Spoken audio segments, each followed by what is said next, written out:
Okay Rithanya இங்கே வாங்க. என்ன திடீர்னு ஓடி வந்துட்ட? ஓகே, ஏதோ கேள்வியெல்லாம் கேட்கணும்னு சொல்லி தம்பி கூட உட்காந்து எழுதிட்டு இருந்திய, கேள்வியெல்லாம் ரெடி பண்ணிட்டியா? எழுத சொன்னானே எழுதிட்டியா? அது ஏன் பேப்பர் கிழிச்சு எழுதிருக்க? சரி, ஓகே.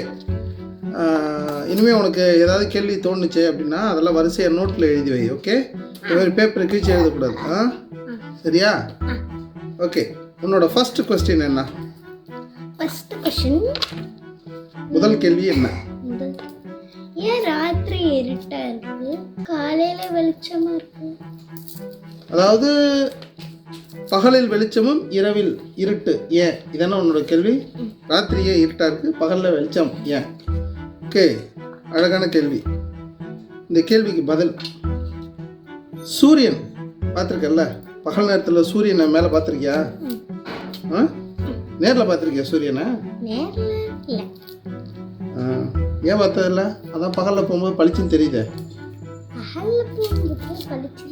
ராத்திரியில் தெரியுதா? நிலா கூட வெளிச்சமாக தானே தெரியும். எல்லா நாளும் நிலா தெரியுதா? முழு நிலா தெரிகிற நாளும் இருக்கும், நிலா தெரியாத நாளும் இருக்கும். இது எல்லாத்துக்குமே காரணம் யாருன்னா சூரியன் தான். பகலில் ஏன் வெளிச்சமாக இருக்குது, ராத்திரியில் ஏன் இருட்டாக இருக்குது கேட்டல்ல? அதாவது சூரியன் வந்து இந்த சோலார் சிஸ்டம், அதாவது சூரிய குடும்பத்தில் மையமாக சென்டர் பாயிண்டில் இருக்கு. அதை சுற்றி இந்த சோலார் சிஸ்டமில் இருக்கிற மீதி கிரகங்கள் சுற்றி வந்துக்கிட்டு இருக்கு.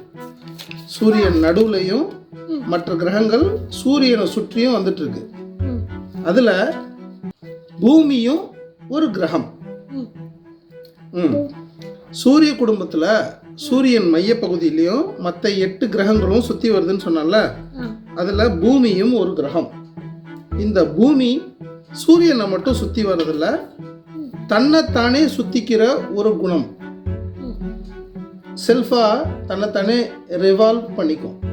அப்போ தன்னைத்தானே சுற்றி வர்றதுக்கு ஒரு முறை சுற்றுறதுக்கு பூமிக்கு 24 மணி நேரம் தேவை. அதை தான் நம்ம 1 டேன்னு சொல்கிறோம், ஒரு நாள். புரியுதா?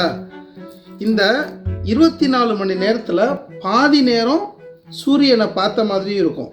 தன்னைத்தானே சுற்றுது இல்லை, அப்போ சுத்த சுத்த சுத்த சுத்த அதோட இடம் மாறிக்கிட்டே இருக்கும். இடம் மாற மாற ஒரு பக்கம் மறைஞ்சிக்கிட்டே வரும், ஒரு பக்கம் சூரியனுக்கு விசிபிளாக இருக்கும். சூரியனோட நேர்பார்வையில் இருக்கிற பகுதி வெளிச்சமாகவும், சூரியனுக்கு எதிர்பகுதியில் அதோட பின்பகுதியில் இருக்கிற இடம் இருட்டாகவும் இருக்கும். சூரிய வெளிச்சம் படுற பகுதியை பகல்னு சொல்கிறோம், இந்த டே. அதே போல் பார்த்தீங்கன்னா சூரிய வெளிச்சம் படாத பகுதி இருக்கு இல்லையா, அந்த இடத்துல இருட்டு சூழ்ந்து இருக்கும். அதுதான் த நைட் அப்படின்னு நம்ம சொல்கிறோம், பகல் இரவு. அப்போது நிலா தெரிகிறப்ப நிலா வெளிச்சமாகவும், ஒரு நாளில் நிலாவே தெரியாத நாள்லாம் இருக்குல்ல, அந்த நாள்லேயும் சூரியனோட வெளிச்சம் நிலா மேலே படும்பொழுது அதோட ரிஃப்ளெக்ஷன் தான் நிலவுக்கு ஒளி தருது. சூரியன், பூமி, நிலா இது 3 நேர்கோட்டில் இருந்து நிலா நடுவில் இருந்துச்சுன்னா அது பௌர்ணமி, ஃபுல் மூன் டே. சூரியன், பூமி, நிலா இது 3ம் நேர்கோட்டில் இருந்து சூரியன், பூமி நடுவில், நிலா பின்னாடி இருக்கும்போது சூரியனோட வெளிச்சம் நிலா மேலே படாது. அப்போ அது அமாவாசை, நியூ மூன் டே அப்படின்னு சொல்லுவாங்க. இதில் ஒரு ஃபேக்ட் என்ன தெரியுமா? எப்படி வந்துட்டு பூமி வந்து சூரியனை சுற்றி சுற்றி வருதோ, அதே போல் பூமியை சுற்றி சுற்றி வருது நிலா. பதில் கிடைச்சிருச்சா? ஓகே, வேற என்னென்ன கேள்வியெல்லாம் எழுதி வச்சிருக்கீங்க? அடுத்த கேள்வி நாளைக்கு தான் கேட்க முடியும். ஓகே.